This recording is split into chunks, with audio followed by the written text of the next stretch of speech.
Hello and welcome to day 5 of Unit 5. Today is going to be probably the longest lesson of the unit, so let's jump right into things. We're talking about the fundamental theorem of calculus in this section, and there are two parts to the fundamental theorem of calculus. Okay? The first part is that the integral from a to b of f of x dx is merely the antiderivative of f evaluated at b minus the antiderivative of f evaluated at a. That's it. Quick example.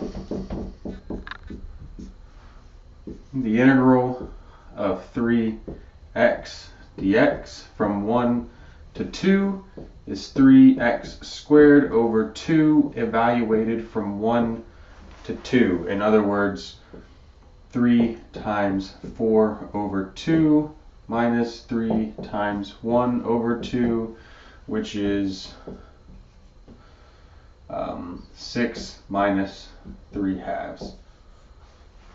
And that would be it. So now we have a way of computing the area under the curve over a given interval using the definite integral and the fundamental theorem of calculus part 1. Okay. So the fundamental theorem of calculus part 2 is the cooler part.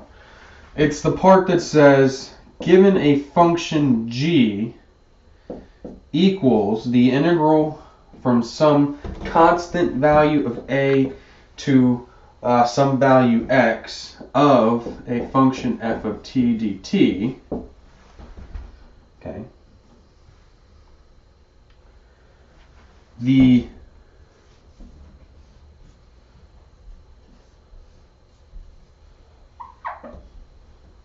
I guess this is an if-then. So if this, comma, then the derivative of g is the function evaluated at x. Another way that people typically think about this is the derivative of the integral is the integrand. Okay? So another way people think about this is the derivative with respect to x of the integral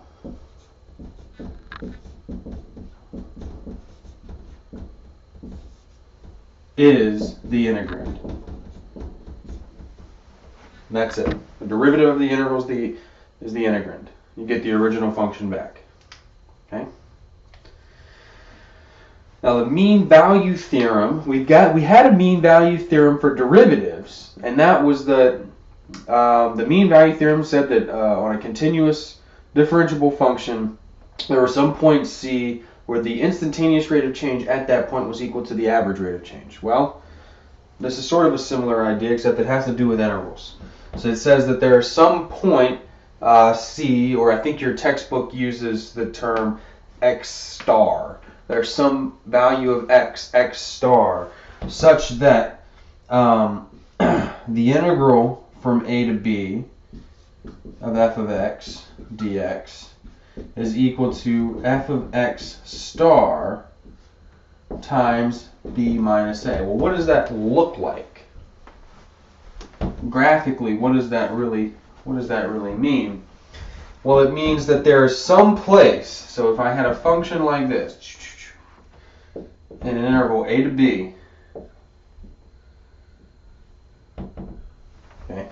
Well, this represents the area under the curve.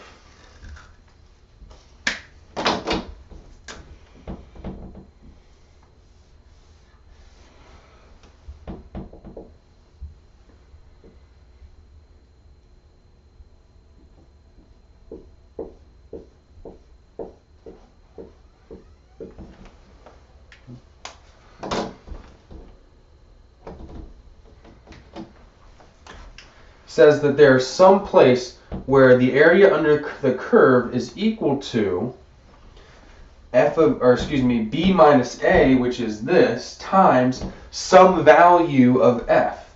So looks like it might be about here. Let's say, so that's x star, then that's f of x star.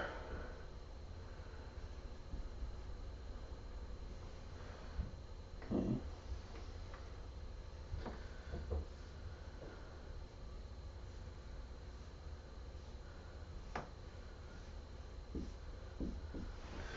So the mean value theorem for integrals basically states that given a function is continuous on a closed interval a to b, there has to be a point x where the rectangle that's formed by the width being the interval and the height being the value of the function at that point x star, that rectangular area has to be equal to the area under the curve, the green part. Okay? This is the purple part. Okay. So we'll take a look at and some examples of all of these theorems, but that's the general idea of what we're talking about today. Okay. So before we start doing any examples, I wanted to take a closer look at the fundamental theorem of calculus part 2. Again, this is the part that is a little more fun, a little more interesting, a little more involved, more widely used. And really explain what it means to take the derivative of the integral. Okay. So I've got a specific example here that we're then going to try to apply a general rule to solve these two examples. Okay. So the first thing I'm going to do is actually integrate this using the fundamental theorem of calculus part 1, which says that the integral from a to b of some integrand is just the antiderivative evaluated at the endpoint. So the antiderivative of this is t cubed plus t squared over 2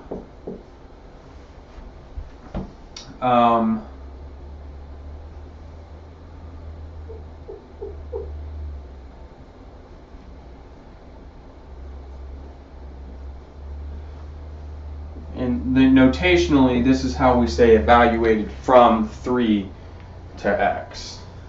Okay. Equals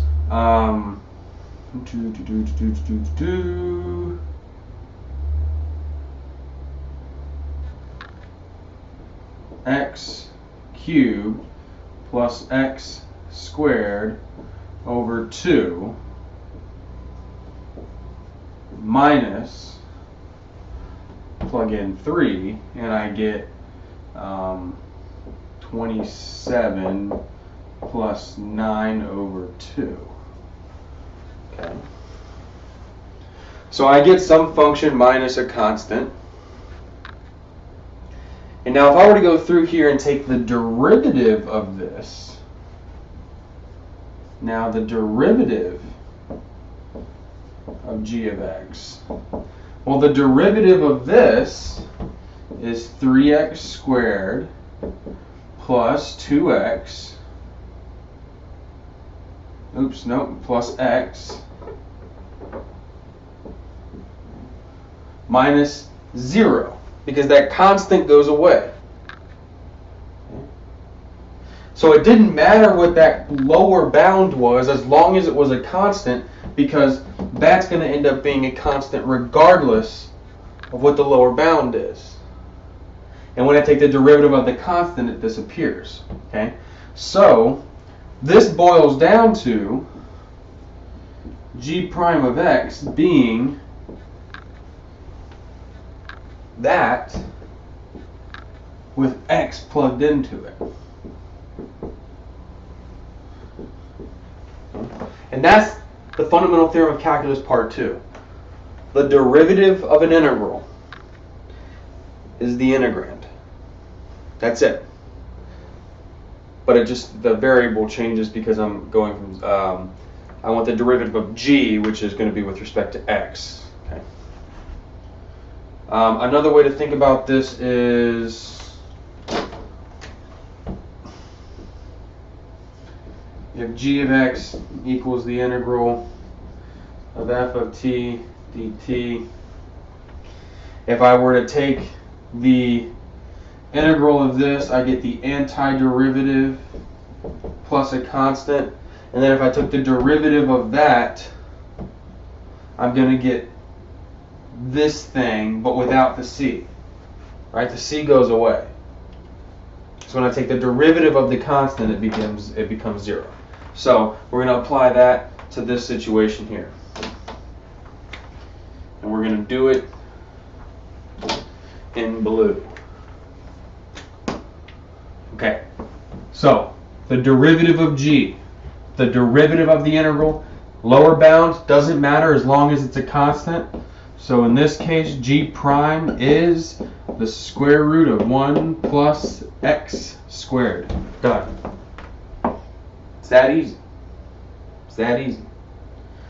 This one, the next example, is a little bit trickier because I'm not going from a constant to a function. I'm going from a function to a function, so I need to split this up. So g of x is really the integral from x to 0 of 2t squared plus 1 dt plus the integral from 0 to 3x of 2t squared plus 1 dt. Why did I choose 0? Doesn't matter. I could have chosen any constant.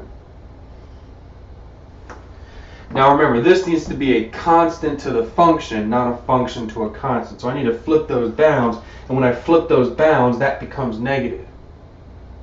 So not only am I going to flip those and make it negative, I'm going to put it over here so that it says minus 0 to x of 2t squared plus 1 dt. And this guy's over here, the integral from 0 to 3x of 2t squared plus 1 dt. So now, when I go and take the derivative of g, g prime is just this guy evaluated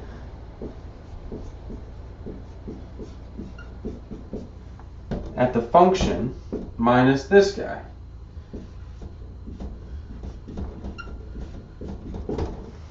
However, notice that I've plugged a function into a function.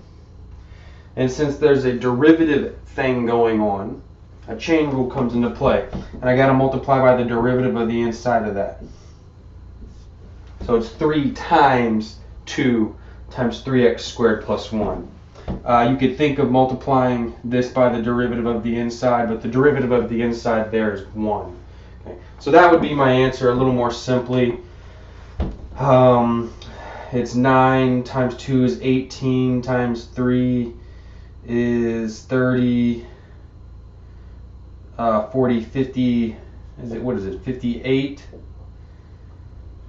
54, x squared plus 3 minus 2x squared plus 1, whatever that comes out to be my answer. Okay.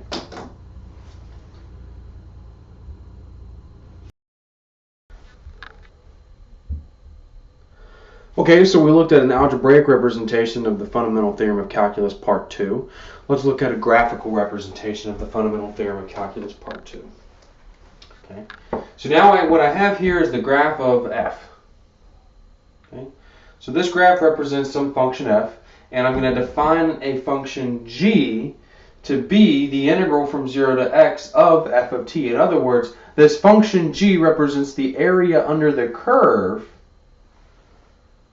of f from 0 to some input, some value of x. So the question is, what is g of 0? What is g of 3? What is g of 4? And what is g of 8? I know that your paper says 8.5, but change it to 8. Let's see. G of 0. Well, what would be the area under f from 0 to 0? It's 0. That's like Algebra 2 statistics. We said, what's the probability of 3? It's 0, because there's no area under the bell curve to represent. I don't even have to tell you what the mean, what the standard deviation or x bar is, right? Okay, g of 3, well, that's the area under the curve from 0 to 3. From 0 to 3, this is just a rectangle.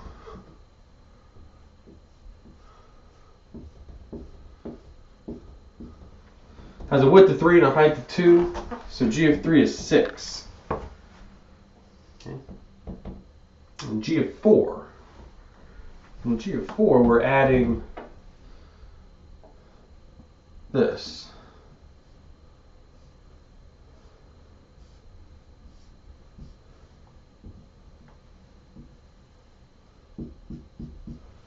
Right? Which is a trapezoid. Has a base of 2 and a base of 4. 2 plus 4 is 6 divided by 2 is 3 times the height is 3. So this area was 3. This area was 6. And then g of 8. Well, I got to add another area that's pretty much exactly like this one. So that should be 3.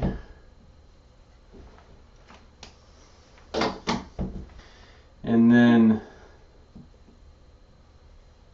this area, which is a triangle of base 1 and height 2. 1 times 2 is 1 divided by 2 is 1. Is that right? Yeah. So that's 1. And then 8 goes to here. Okay. And this is a triangle that has an area of 2 times 2 is 4 divided by 2 is 2.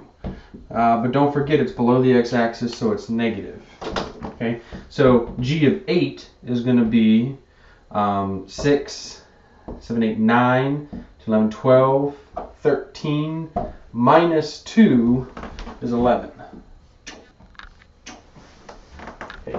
On what interval is g increasing? So basically the question's asking, if g is defined in this manner, on what interval is the area under the curve increasing? Okay, well, it's going from 0 to 6, right? 1, 2, 3, 4, 5, 6. 0 to 6. 0 to 6, I'm continually adding area. Now, albeit at different rates, right?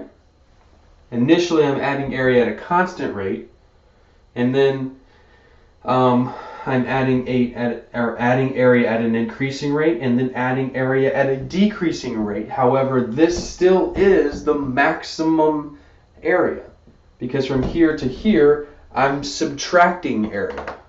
So area is increasing to here, boom, area is decreasing. So the on what interval is x or g increasing? 0 to 6.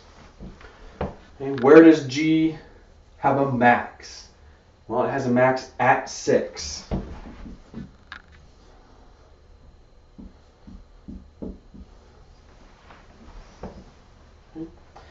Graph g. Now that's not an easy thing to do. So we're going to actually sketch this.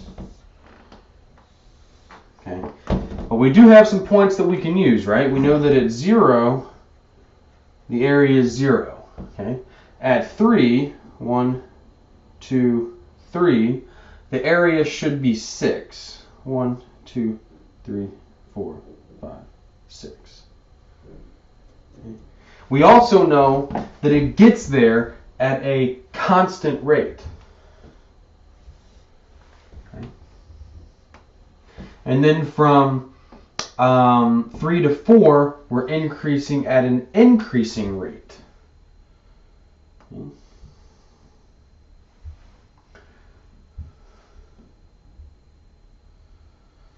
So from 3 to 4, we sort of increase at an increasing rate.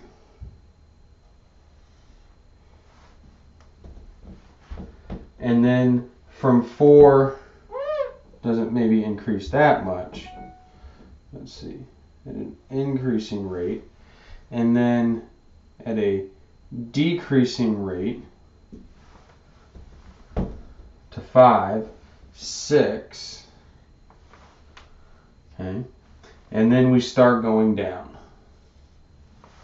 We start decreasing in area, like that. Okay.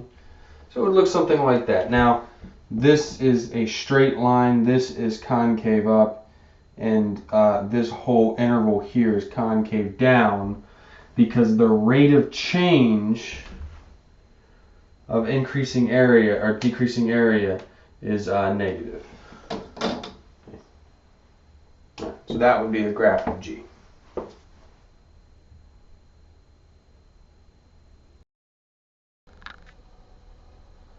So now we take a break from the conceptual and take a look at the computational. Okay, so fundamental theorem of calculus part 1. And fundamental theorem of calculus part 1 is a little more straightforward than the fundamental theorem of calculus part 2, and simply says that to evaluate the definite integral of some function over a given interval, it's merely the antiderivative of the integrand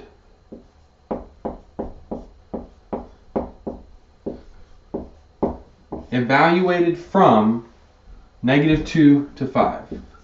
And this is typically the notation I'll use. Sometimes I put the brackets here like that, depending on if there's stuff in front, but that's typically the notation I use.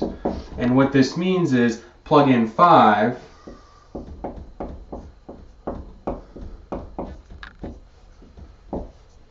and then plug in -2.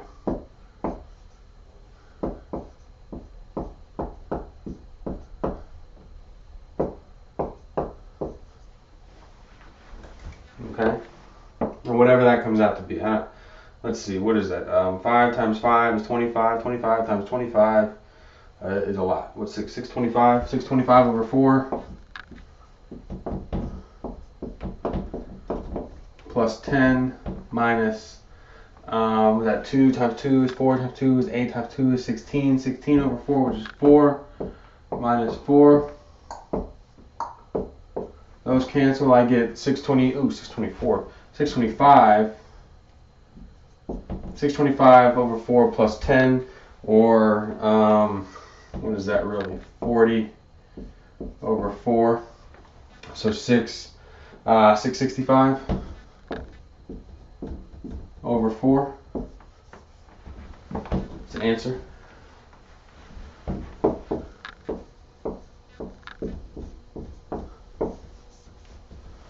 Okay. Oops, drop my pen cap. Alright. The integral from 0 to 2 pi of sine theta. Well, the antiderivative of sine theta is negative cosine theta, and we'll evaluate this from 0 to 2 pi. Okay. Well, 2 pi of cosine theta is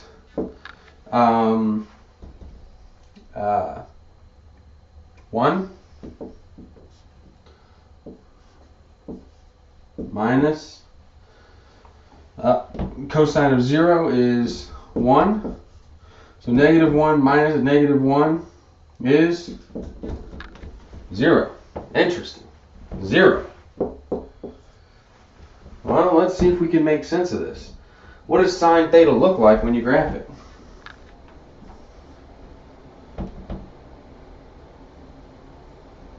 It's like this, and from 0 to 2 pi, I have this positive area plus this negative area of the exact same area. This and that will be equal, and they cancel each other out. So every 2 pi, the integral of sine theta is 0. Interesting. Interesting. So this is my answer. 0. Alright, moving on. This guy. Very little. Now, don't be that guy that says, oh, this is x to the negative 1, so I'm going to increase the power of negative 1 to 0 and multiply by... don't do that. The derivative of what is 1 over x? Natural log of x. The antiderivative of 1 over x is the natural log of x from 2 to 8. Okay? From 2 to 8. So this is the natural log of 8 minus the natural log of 2, which is what? The natural log of 4?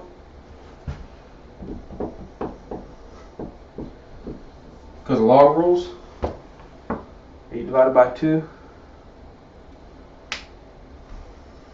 whatever that comes out to be, decimal.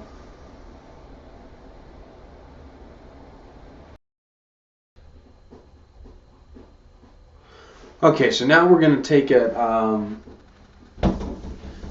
look back at rectilinear motion and how this applies to rectilinear motion. Okay, so let's say I had a particle that had an acceleration defined as 2t plus 3. And let's say that its initial velocity was positive 4. I know your notes say negative 4, but make it a positive 4. If I want to define the velocity equation, I'm just going to take the integral of acceleration. Right? And integration undoes derivation. Okay? So the integral of acceleration is going to be t squared plus 3t plus c. That's velocity. But I know that the velocity at 0 must be 4, so c must be 4, and the actual velocity equation is t squared plus 3t plus 4. Now,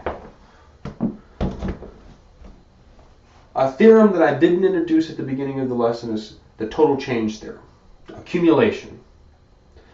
And I cannot stress this enough, that total change is probably one of the most widely used theorems in the AP Calculus exam. The integral of a rate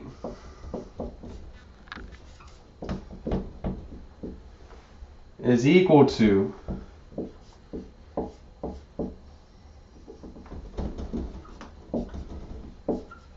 the change, or the change over the interval. Okay? It's fundamental theorem of calculus part 1. And that's exactly what we want. Now, granted, this is going to work because I know that this is always positive. Always positive for values of t greater than 0. Always positive for values of t greater than 0. So, the integral from 0 to 3 of velocity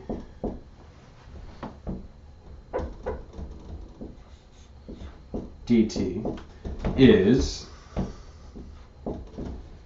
t cubed over 3 plus 3t squared over 2 plus 4t, evaluated from 0 to 3. And you'll see me do this a lot. The 0 cancels out, and the bottom bound has no effect because every single term has a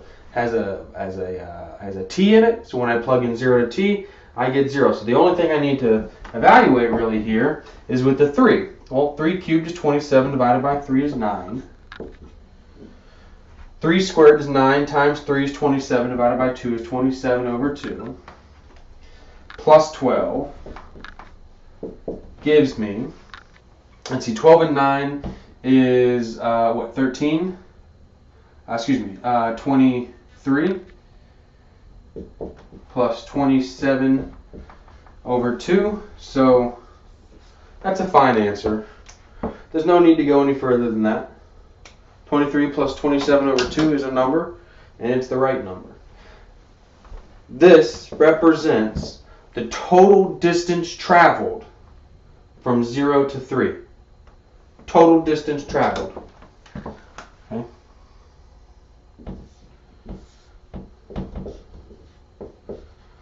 Total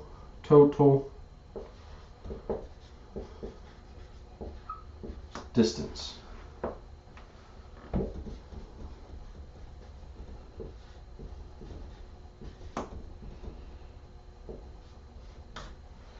From 0 to 3. And again, I used the fundamental theorem of calculus part 1 and its corollary type theorem of total change. The integral of a rate is equal to the total change from A to B.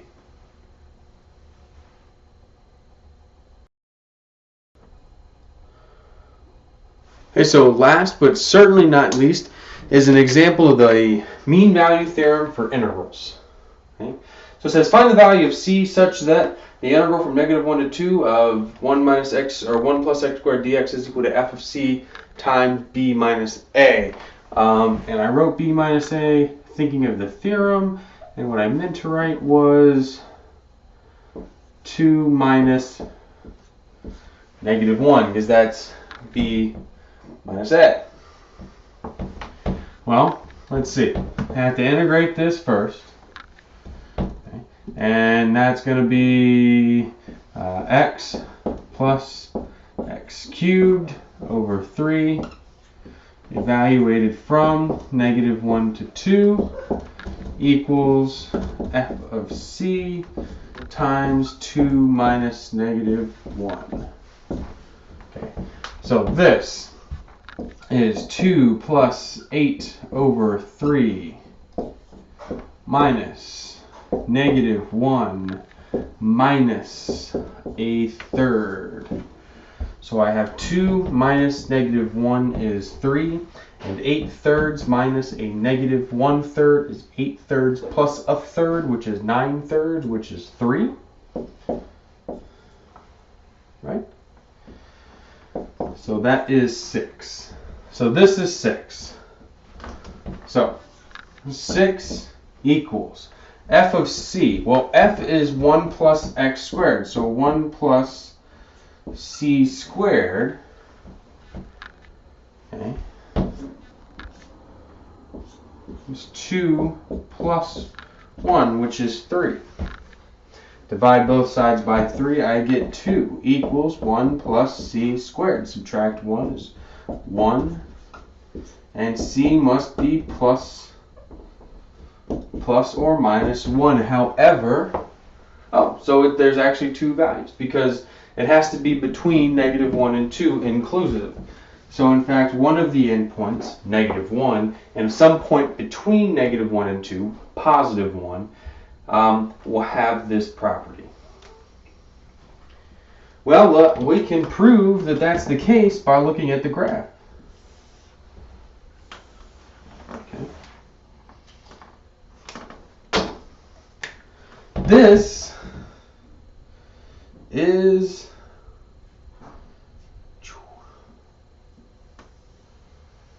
a parabola. Here's -1.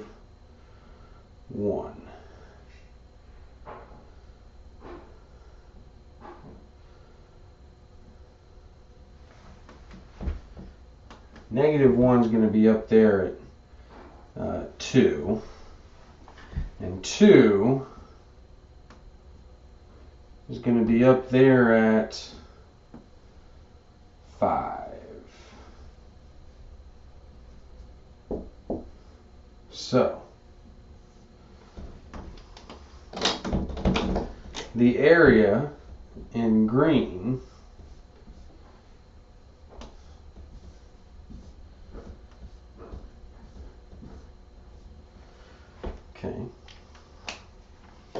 we're saying is equal to the area in purple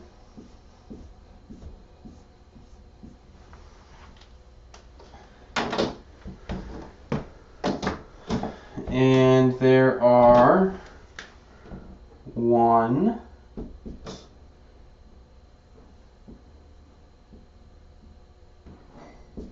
2 values, -1 and 1,